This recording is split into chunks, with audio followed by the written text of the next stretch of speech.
Ngayong araw nga pala mga men, ito na nga pala yung part 2 mga men. Ito na nga pala ay yung sa kabilang outdoor ng Floor Mountain mga men. Ito yung malapit sa gate. Ito nga pala ay napagkaganda nga rin pala ng pagkaka-install natin dito. At yan, ito na nga pala ay puro welding nga pala yung gagawin ko rito. Kaya panoorin nyo lang muna mga men.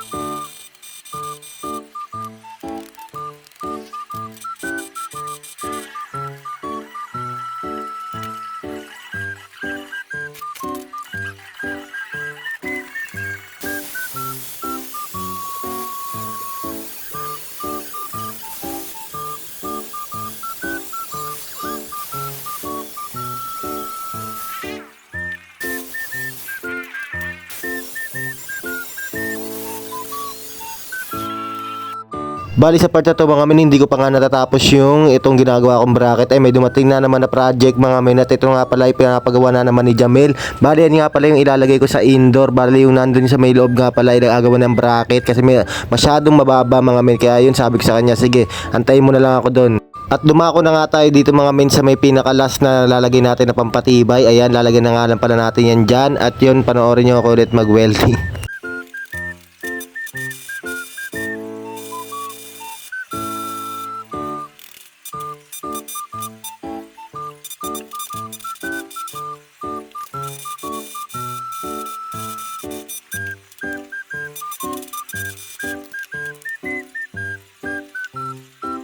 At naubusan nga pala tayo ng welding rod, kaya nangingi muna tayo dito kay Auntie Cecil. Bali malapit na nga pala natin tumatapos. Ayan, lalagyan na nga lang pala natin yan ng butas. Bali yung butas na nga pala yun mga men ay lalagyan nga pala natin, lalagay yung expansion bolt. At sa part na yun mga men, malapit na nga pala ako dyan matapos. At pinatawag nga rin pala ako dyan ni Jamil kasi susukatan niya nga daw pala yung mga butas para malagyan na nga daw pala ng marking. At ayan, nilagyan na nga pala ng marking yung mga men. At syempre pipinturahan ko na nga pala yan itong Pilox. Bali para mas maganda naman siya tingnan.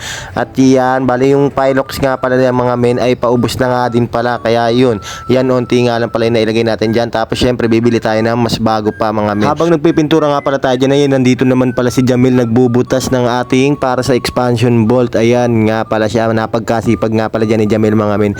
At syempre kinabukasan nga pala namin na ikabit yung bracket na yan mga men. Yan, nagtataka-taka pa nga dyan si Jamil kung bakit daw parang kulang. At yun, kinamagaan nga pala dyan mga men ay bumalik na nga rin pala kami rito sa nag-install natin. Tapos yan, bumili muna kami ng expansion bolt. Ang mahal pala ng expansion bolt mga men, 70 isa. At yun, nakabutas na nga pala dyan. Bali sasalpak na nga pala natin yan. Ayun nga pala si Makmak mga men. At yun, nasalpak na nga pala natin. Maraming salamat mga men, I love you all.